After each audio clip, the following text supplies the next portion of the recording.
आप लोगों को मैं sports physiology and sports injury पढ़ा रहा था, यानी कि मैं बता रहा था कि क्या प्रभाव पड़ता है एक्सरसाइज करने का हमारे शरीर पर, ठीक है ना। तो वो सब कुछ खत्म हो गया था। अभी आपको पढ़ना है कि क्या प्रभाव पड़ता है जब हम गलत तरीके से व्यायाम करते हैं या ट्रेनिंग करते हैं।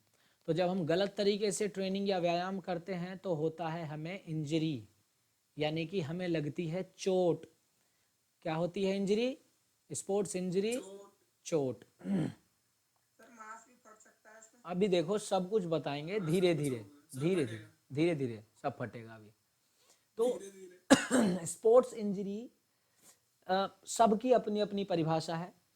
मॉरिस के हिसाब से क्या परिभाषा है कि कोई फिजिकल डैमेज हो जाए, है ना, और इंसल्ट टू द बॉडी, मतलब शरीर की तौहीन, शरीर की तौहीन मतलब ये मान लो कि बॉडी में कोई फिजिकल डैमेज हो जाए एथलेटिक प्रैक्टिस या कंपटीशन के दौरान, जिसके कारण आपकी क्षमता खत्म हो जाए या आपकी परफॉर्मेंस खराब हो जाए, that is called injury, that is called चोट।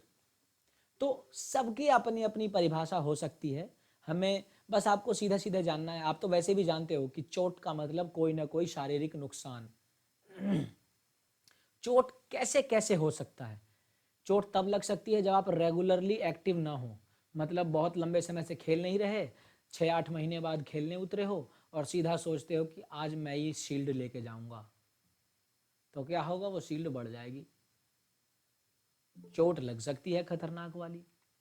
और क्या संभावना है? और संभावना है कि अगर आपने प्रॉपर वार्म अप ना किया हो, अगर आपने सही तरीके से वार्म अप ना किया हो, शरीर आपका पूरा गर्म ना हुआ हो, तो आपके चोट लगने की संभावना है। और अगर आपने ज़रूरत से ज़्यादा ट्रेनिंग कर ली हो तो आपके चोट लगने की संभावना है। समझे? तो देखो स्पोर्ट्स इंजरीज को कैसे क्लासिफाई किया जाता है, यानी कितने टुकड़ों में बांटा जाता है। तो देखो स्पोर्ट्स इंजरी को अगर आप समय के हिसाब से देखो, चोट लगने के आधार पर देखो, किस आधार पर? ये है चोट लगने के आधार पर। चोट लगने के आधार पर एक होगा डायरेक्ट, एक होगा इनडायरेक्ट। डायरेक्ट इंजरी का मतलब जहां मारा या जहां चोट लगी वहीं नुकसान हुआ। समझे? जैसे कि यहां मारा और यहीं पर नील पड़ गया, ये डायरेक्ट इंजरी है। लेकिन यहां मारा और पीठ के पिछले किसी हिस्से में मांस फट गया, तो ये इनडायरेक्ट इंजरी है। जैसे आप कूद रहे हो, कूदते समय आपका हाथ ऊपर है और आप ऐसे गिरे धड़ाम से, तो चोट यहां लगी, है ना, चोट यहां लगी, मेन टक्कर यहां लगी, लेकिन दूसरी तरफ से कुछ हो गया या कंधा दूसरा उतर गया। चोट यहां लगी, धक्का यहां लगा और कंधा दूसरा उतर गया, ऐसा कुछ हो जाए तो ये इनडायरेक्ट इंजरी। डायरेक्ट मतलब जहां चोट, समझे, जहां चोट, हाँ, जहां चोट वही नुकसान, और इनडायरेक्ट मतलब चोट कहीं नुकसान कहीं। फिर चोट लगने के आधार पर अगर ना देखें और शरीर के टिश्यू के आधार पर देखें कि शरीर में टिश्यू कैसा है, उसके आधार पर देखें तो टिश्यू के आधार पर होगा सॉफ्ट टिश्यू, यानी कि मुलायम टिश्यू के आधार पर, और हार्ड टिश्यू यानी कि सख्त टिश्यू के आधार पर। ठीक है ना? एक कौन आया? टिश्यू यानी कि सेल, यानी कि उतक, बॉडी सेल। हाँ, तो सॉफ्ट टिश्यू और हार्ड टिश्यू। अब सॉफ्ट टिश्यू का मतलब किस में चोट? चमड़ी में या मांस में। चमड़ी में या मांस में या कार्टिलेज में या टेंडन में, ठीक है। ये 4 हो गए सॉफ्ट टिश्यू में। और हार्ड टिश्यू में आ गया, कार्टिलेज भी हार्ड में आएगा। टेंडन या लिगामेंट, अभी बता रहा हूँ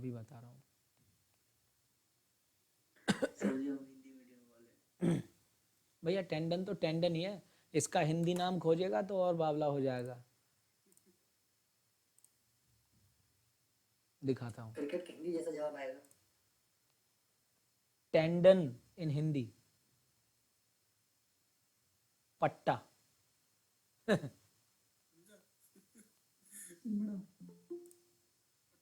लिगामेंट इन हिंदी बंधन। In Hindi, you would say bandhan. ठीक है, तो टेंडन और लिगामेंट दोनों समझ में आ सर गए। एक चीज पूछ रही थी हाँ सर, फिजिकल सारे सब्जेक्ट में होता है कि किस चीज की एक डेफिनेशन फिक्स होती है। ये फिजिकल में हर आदमी आता है अपनी डेफिनेशन लेके चला जाता है, हम बात किसकी माने? सबकी एक ही बात होती है, कहने का नजरिया अलग अलग होता है, बस 19-20 कर देते हैं, थोड़ा बहुत अंतर कर देते हैं, समझे। ये सर वो अंतर तो जो है एक तरीके से एक फिक्स कर देना चाहिए ना कि थोड़ा बहुत नहीं चीज मिला के फाइनल नहीं डेफिनेशन दे ही दो, नहीं खत्म नहीं करो काम। नहीं, ये जहाँ विज्ञान की बात आती है, फिजिकल में भी जो चीज साइंस के एक्सपेरिमेंट के आधार पर है वहाँ तो एक ही आपको आंसर मिलेगा। लेकिन जहाँ थ्योरी है, जहाँ हाइपोथेसिस है, अब देखो इंजरी के बारे में ज़्यादा डेफिनेशन तो नहीं बताई मैंने आपको। कोई भी कहे, वो घूम घाम के यही कहेगा शरीर में कोई चोट जिसके कारण परफॉर्मेंस ठीक ना हो, है ना। तो ये सब ना थ्योरेटिकल जो होता है, जहाँ पर हाइपोथेसिस करते हैं, सोचते हैं, कोई समस्या ढूंढते हैं, फिर उसका हल ढूंढते हैं। पहले समस्या ढूंढते हैं, फिर उसका हल ढूंढते हैं, वहां पर सबके अपने अपने अलग मत आते हैं।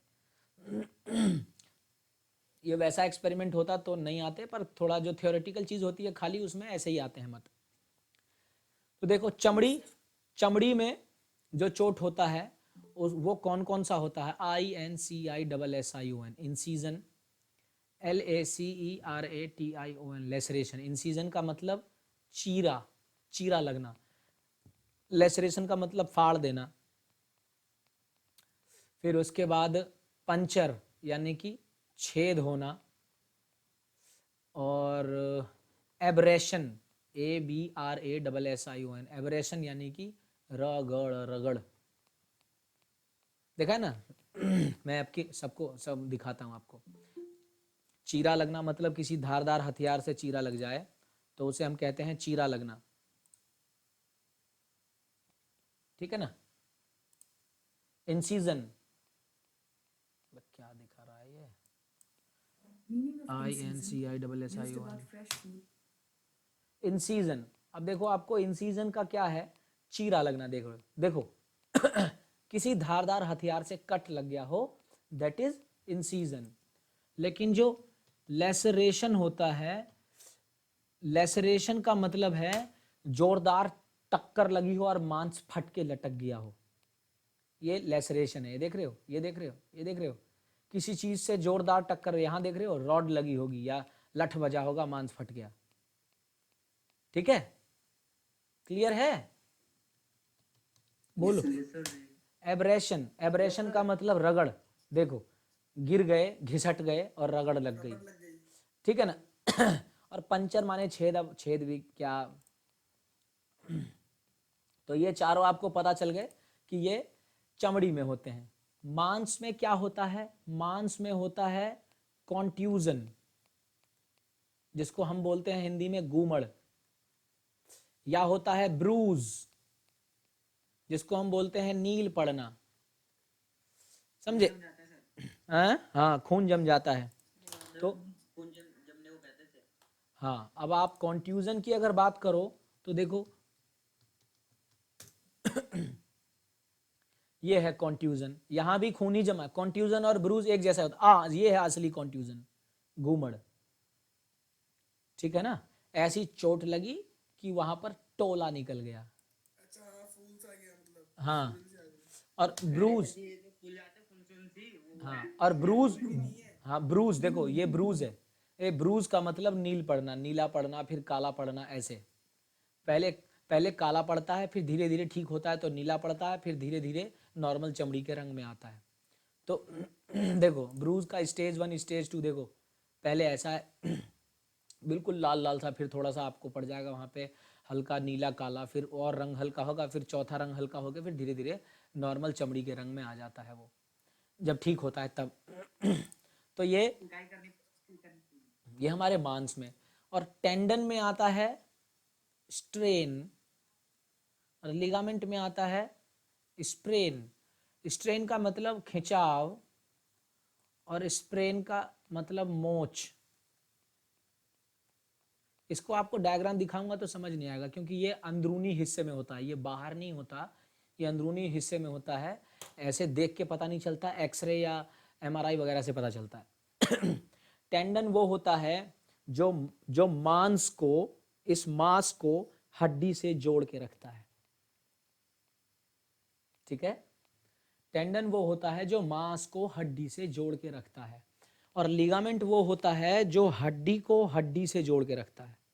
यानी कि इस कलाई पर भी लिगामेंट होंगे, जैसे यहाँ कोनी है तो एक हड्डी, दो हड्डी, यहाँ ऊपर से दो हड्डी, इधर से एक हड्डी, तो इस हड्डी को और इस हड्डी को, दोनों हड्डी को यहाँ पर ना जोड़ के रखने के लिए यहाँ पर लिगामेंट है। जैसे घुटने में कहूँ, गट्टा भी कहते हैं, गट्टा। गट्टा नहीं समझ गए गट्टा सर, गट्टे, just like a grease. Grease व्रीस नहीं, धागा, धागा। जैसे ये रहा घुटना, ये देखो ये ऊपर का जांग है मेरा और ये नीचे का पैर, दोनों ऐसे हैं, घुटना है ये, तो इस घुटने पर 4 धागे होंगे। एक इधर से, एक इधर से 2, एक ऊपर से 3, एक नीचे से 4। ये धागे होते हैं रस्सी की तरह एकदम, और ये हड्डी को थामे रखते हैं। इनमें थोड़ी लचक भी होती है, ये झेलते हैं। अगर ये टूट गया ना, मान लो उधर से धक्का लग के टूट गया, तो फिर ये फिर ऐसे रहेगा, अक्सर बार बार ऐसे होगा, तकलीफ भी बहुत होती है। धागा, सब धागे होते हैं। हाँ हाँ, एक धागा टूट गया तो कम से कम 1 लाख में रिपेयर होता है एक धागे धागा। क्या कहते हैं? लिगामेंट, ये सब हाथ पैर में पता भी चलते हैं। उसे भी लिगामेंट कहते हैं। धागा ही तो लिगामेंट होता है भाई। लिगामेंट मतलब वो धागा जो कि हड्डी से हड्डी को जोड़ के रखता है, हड्डी से हड्डी। और टेंडन वो जो हड्डी से जिससे मांस को मांस को जोड़ के रखता है। अब पढ़ोगे तो तुम्हें काम की बातें बताएंगे, पढ़ना नहीं चाहते तो हम भी तो पढ़ रहे हैं, हम भी तो जो ही पढ़ रहे हैं सर। बोन, बस करो पेश, बहुत एक्साइटेड हो रहा है। जो ये बाकी के जुड़ते नहीं है, इन्हें क्या समझाएं ये। अब देखो प्रीतम जा रहा है काम, वेल्डिंग सीखने जा रहा है मुंबई।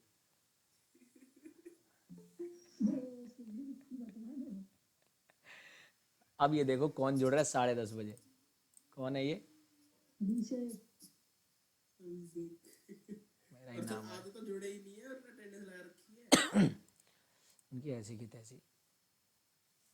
मैं चेहरा इसीलिए, अरे मैं क्या कह रहा हूँ, चेहरा इसीलिए तो बोलता हूँ, मैं बताऊंगा मैं इन्हें। खैर, अब देखो हार्ट टिश्यू में बोन और कार्टिलेज।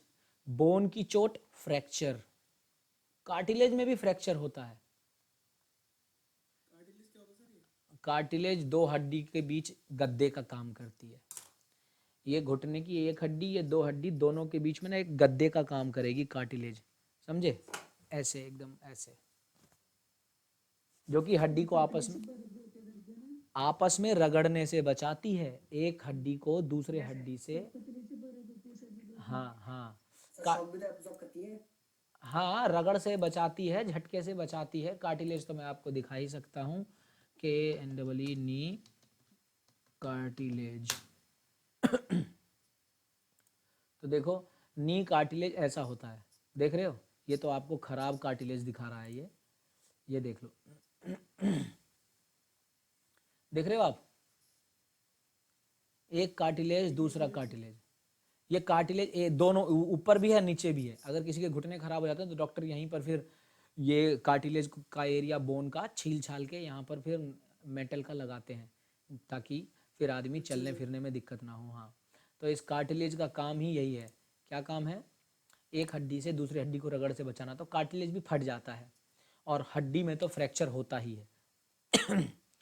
अब आप कहोगे जी हड्डी में फ्रैक्चर, तो हड्डी में कई तरीके के फ्रैक्चर होते हैं। फ्रैक्चर कई तरीके के होते हैं। कैसे? जैसे एक फ्रैक्चर होता है, अब देखो ये कौन आया इस टाइम, कौन आया भाई इस टाइम?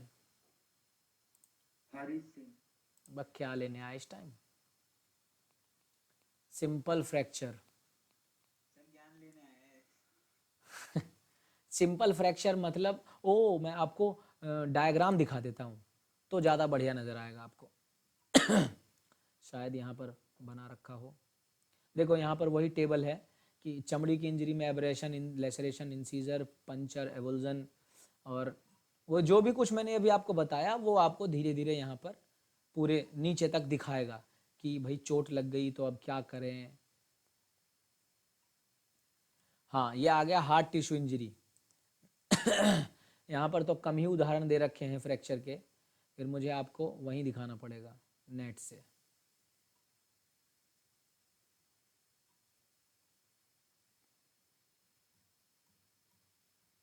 सर इस बुक की पीडीएफ भेज दो। हाँ, इस बुक की पीडीएफ भेजिए ग्रुप में। पागल हो गया क्या? क्यों सर, क्या हुआ? बस पीडीएफ तुम लोगों को क्यों भेजूं मैं? ये तो सर जी निकाल लेना, वैसे भेज दूंगा मैं। सर वेबसाइट बता दो। हाँ अरे डाउनलोड भेज दूंगा मैं, अरे भेज दूंगा मैं।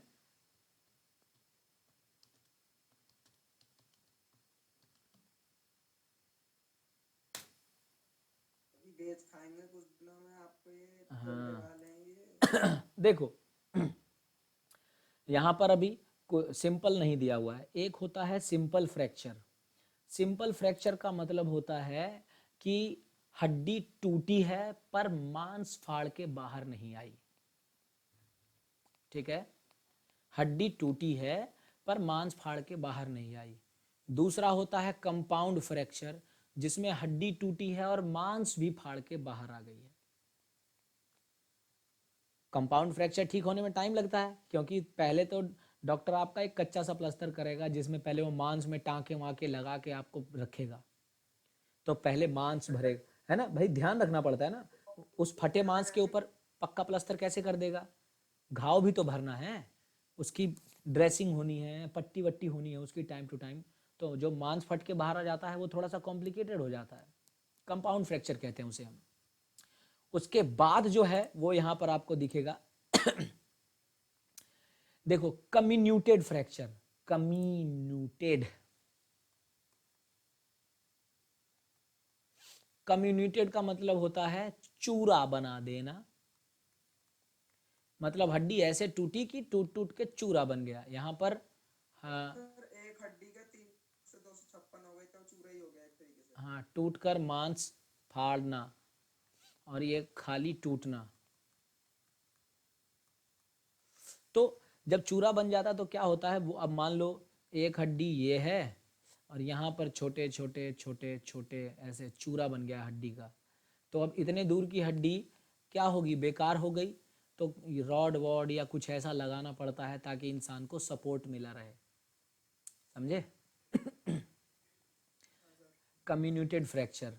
फिर उसके बाद आता है ग्रीन स्टिक। ये ग्रीन स्टिक फ्रैक्चर क्या है, जो आपको कर्सर दिख रहा है, ग्रीन स्टिक फ्रैक्चर बच्चों में होता है। बच्चों की हड्डी लचीली होती है, एक तरफ तो मुड़ जाती है, दूसरी तरफ टूट जाती है। जैसे आप पेड़ से हरी डंडी तोड़ो, हरी डंडी, हरी लकड़ी तोड़ो और उसे मोड़ो, तो क्या है, वो एक बार में टूटती नहीं, एक तरफ से पूरा मुड़ जाती है, समझे?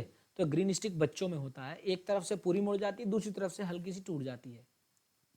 कोमल हड्डी में होता है। फिर यह है स्पाइरल, अगला आपको दिखाई दे रहा है स्पाइरल। स्पाइरल तब होता है जब किसी का ऐंठ दो हड्डी को, किसी हड्डी को ऐंठ दो ऐसे और मरोड़ पर पड़ के टूटे वो, तो स्पाइरल होता है। ऑब्लिक होता है जब किसी पे तिरछा वार पड़े, समझे? ऑब्लिक मतलब कोई हड्डी ऐसे है उस पर ऐसे कोई वार पड़े और वो ऐसे टूट जाए, समझे? तिरछा टूटना, ये कहलाता है ऑब्लिक फ्रैक्चर। ठीक है, ठीक है ना? स्पाइरल का मतलब ये हड्डी है और उसमें ऐसे ऐंठन पड़ के टूटी है, ऐंठ के टूटी है वो, तब तो हो जाएगा स्पाइरल। और ऑब्लिक होगा जब तिरछा टूटा है। देखो, और ट्रांसवर्स जब सीधा 90 डिग्री के कोण पे किसी ने टक्कर मारा हो और वो टूट गया हो, जैसे ये है और सीधा ऐसे टूटा हो, तो ये हो जाता है ट्रांसवर्स। तो ये हड्डी टूटने के कई प्रकार हैं। नॉर्मली आपको याद रखना चाहिए कि सिंपल फ्रैक्चर हुआ, कंपाउंड हुआ जब मांस फाड़ के बाहर आ गया, कम्युनिटेड हुआ जब चूरा बना दिया। ये तीन तो कम से कम आपको हर हाल में याद रखना ही है, क्योंकि इनमें से बहुत संभावना रहती है क्वेश्चन आने की। तो ये हो गए इंजरी के दो प्रकार से टाइप। और इंजरी के एक और तरीके से बांटा जाता है, चोट को एक और तरीके से बांटा जाता है, ताजा चोट, जिसको हम बोलते हैं एक्यूट इंजरी, और पुरानी चोट। एक तो ताजा चोट एक्यूट, और एक पोस्ट एक्यूट जो तुरंत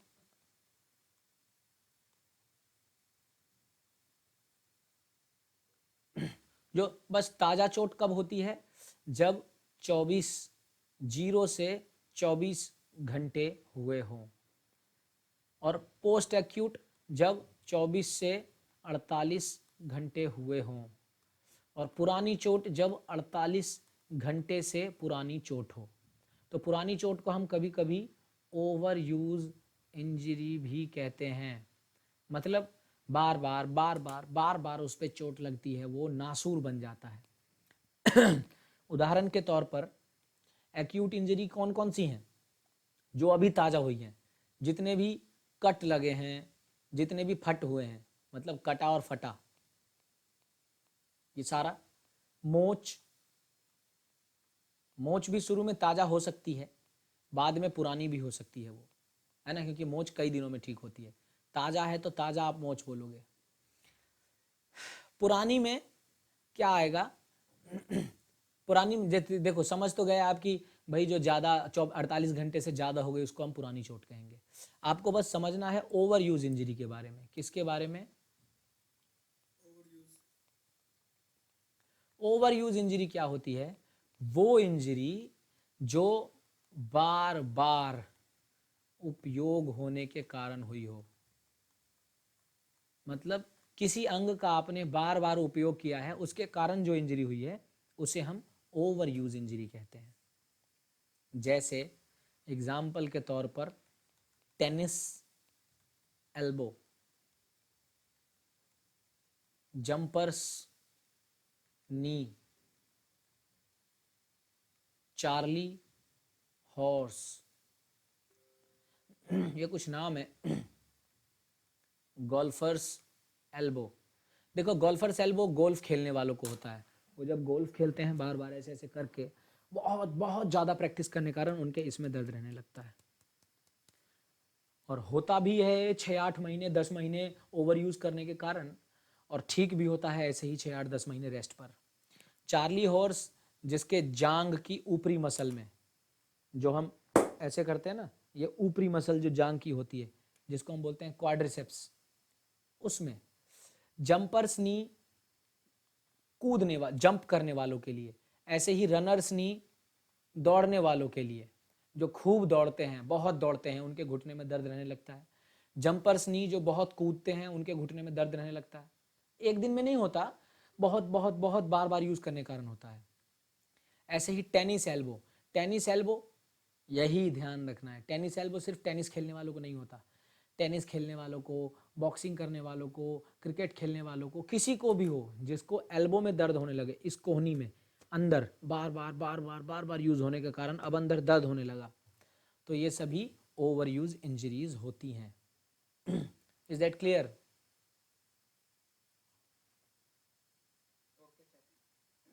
यस सर। तो इस तरीके से आपका इंजरी का सेक्शन पूरा, ठीक है ना, आपका इंजरी का सेक्शन पूरा। अभी बचता है फर्स्ट एड। फर्स्ट एड को फिर हम अलग क्लास में करेंगे। मैंने अभी आपको ये नहीं बताया कि कौन सी चोट में क्या करें, कि कैसे बचाव हो, वो नहीं बताया, क्योंकि उसके भी ज़रूरत नहीं है। वो फर्स्ट एड करेंगे ना, तभी धीरे धीरे सब साथ में बता दूंगा मैं आपको, ठीक है ना।